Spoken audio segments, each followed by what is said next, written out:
If you've searched best foods for rheumatoid arthritis, you've seen the videos. Eat these beans, pain is gone in 6 months. Off your meds, no more flares. Here's the part that they get wrong and the part that they get right. Because there is real science on beans and rheumatoid arthritis, but it has almost nothing to do with the beans feeding you. It has to do with what the beans feed, a few pounds of bacteria in your gut that help influence how inflamed your body is. I'm Dr. Neha, a rheumatologist. I believe in medications and standard of care. And I also believe integrating lifestyle is how you feel the best you can. So let me show you what actually holds up. The real mechanism, which beans, how much, and the one problem that makes most people quit in week one. Start here because this is the whole thing. You can't digest most of the fiber in beans. Your enzymes can't break them down. So it travels all the way to your large intestine, basically intact. And that's the point. That undigested fiber is food. It's just not for you. It's food for your gut bacteria. They ferment it. And when they do, they produce compounds called short chain fatty acids. Those short chain fatty acids are the actual story. In study after study, they're linked to lower systemic inflammation and to calming down the exact kind of overactive immune response that we see in rheumatoid arthritis. Because it's not the same as I have a little bit of inflammation. This is RA, it's an aggressive autoimmune disease. So the chain is simple. You feed the bacteria make the anti-inflammatory compounds, and those compounds help turn the inflammation dial down. You're not eating a medicine, you're growing one. This raises a question I get constantly. I eat clean, so why am I still flaring? Why do my joints still hurt? Here's the uncomfortable answer, or at least one of them. A lot of this clean eating is low in exactly this fiber that we're talking about. Skinless chicken, white rice, cut out carbs, that's not feeding those bacteria. It's starving them. So you can eat what looks like a perfect anti-inflammatory plate and still leave the one thing that helps most off of it. Beans are one of the densest sources of fiber that there is. So let's make it usable. You don't need all the beans out there. You can just start with these. Lentils are your gateway. They're the cheapest, they're the fastest cooking, there's no soaking needed, and they're the gentlest on your gut. Start here if beans have burned you before. So an easy way when I made stuffed shells was I did the usual with sauce and cheese and the way my kids like it, but I also stuffed in some green lentils in each of the shells. They didn't really notice it, and I was happy I got in a few teaspoons here and there for them. It was a very easy win. Chickpeas and black beans. These are the highest in that fermentable fiber. It's a huge flavor range. Whether you do a chickpea curry or hummus, those are both great. For example, in this chickpea curry, it's a thick onion gravy in it. It's very filling, but the real cooked bean over here is the chickpea. And I added hingi in there, which we're going to talk about in just a second. That can help with digestion and bloating and gas. But also, you can make black beans. Very easy, very simple, with just a little bit of salt and some spices. And refrigerate them after cooking and take them out when you need it.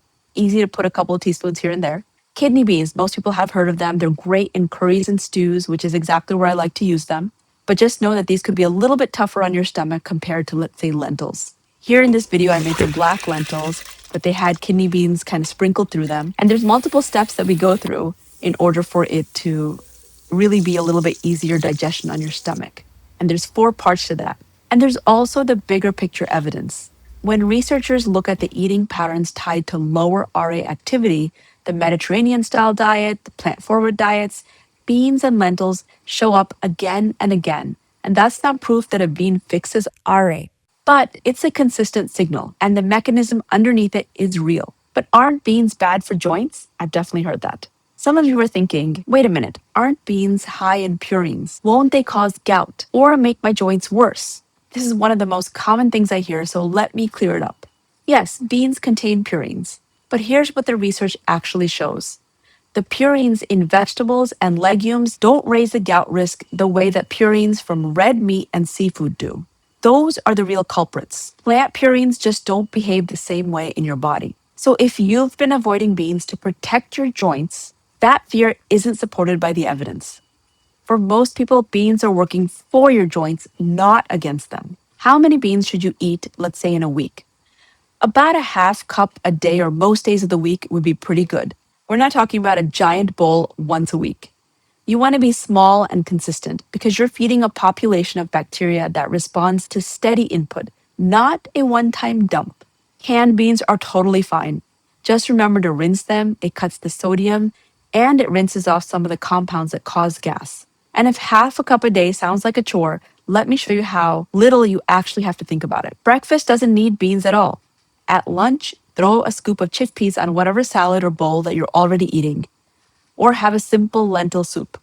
Lentils cook in 20 minutes, no soaking is actually needed.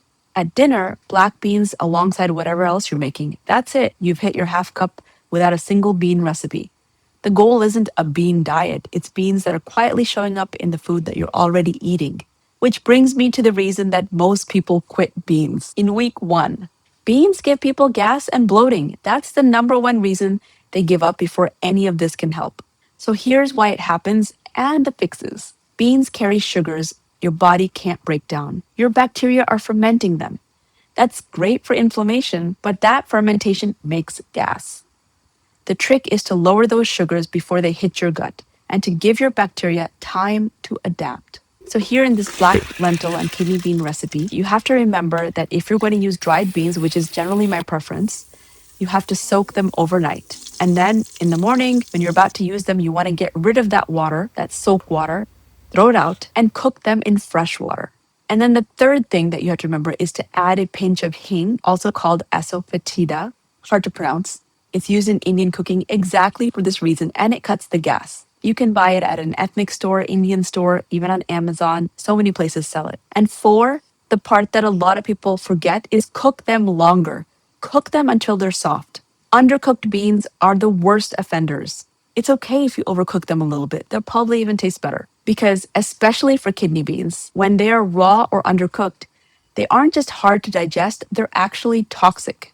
They contain a compound that can cause real nausea and vomiting, and it only takes a few.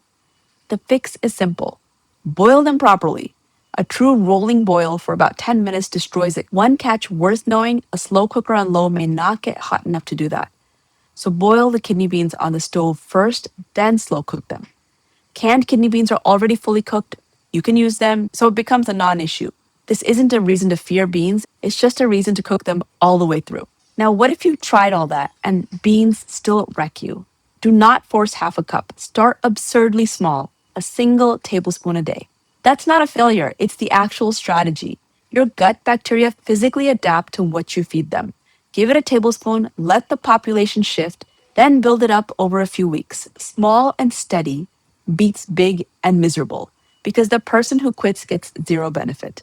And if you're even more sensitive than that, it's okay. Just start with a teaspoon, maybe a few days a week, see if that works for you. But it's good to be cautious also because good for most people does not mean good for everyone. If you have kidney disease, beans are high in potassium and protein. Genuinely healthy, but amounts you should clear with your own doctor first. Even people with some forms of kidney failure can still eat beans because it's a plant protein, not an animal protein. But again, check in with your doctor first on your own case. And if your gut is very sensitive, if you have irritable bowel syndrome or IBS, a lot of bloating already. That slow tablespoon ramp is not optional, it's the plan. Now, the part nobody selling you a bean will say. Feeding those bacteria lowers inflammatory signals. It does not switch off rheumatoid arthritis. Like I said, RA is an aggressive autoimmune disease. It's not going to go away with just one thing. For most of my patients, food is a powerful support on top of treatment, not instead of it. They'll tell me, I had a flare, but please don't change my medications. I was eating all the wrong stuff. And a lot of people have their own version of what the wrong stuff is for them, but food does seem to matter. Anyone promising you a bean that ends your RA is selling you something. What beans can realistically do is nudge that inflammation dial a few degrees every day. And a few degrees repeated over years is worth having. Remember, beans are a food. They're not a drug. They don't replace your methotrexate, your biologic, or whatever is keeping your disease controlled. Add them alongside. Don't trade them for treatment. None of this is one size fits all. Your rheumatologist knows your labs and your kidneys. You can loop them in on this. So, can beans help rheumatoid arthritis? Not the way miracle cures claim. There's no bean that ends this disease. But the real answer is better than a gimmick. Because it's true, beans feed the bacteria that make your body's own anti inflammatory compounds. Add a little most days. Most people can get past the gas with a few simple fixes, and over time, you nudge your inflammation down a few degrees, on top of the treatment that's doing the heavy lifting. And here's the part that's true no matter what beans do for your joints. Most of us get only half the fiber we actually need in a day. That matters for you specifically. Rheumatoid arthritis carries a higher risk of heart disease because the inflammation isn't limited to your joints. Higher fiber is consistently linked to lower cardiovascular risk. So even if beans did nothing for your RA directly, you'd still be protecting the heart that RA puts under that extra strain. That's not a cure, it's a lever you actually control. And starting today, you can pull it. I'm Dr. Neha with Plant Forward MD. I like to talk about evidence-based medicine, even when it's less exciting than what's trending. I'll see you next time for more on health tips and arthritis.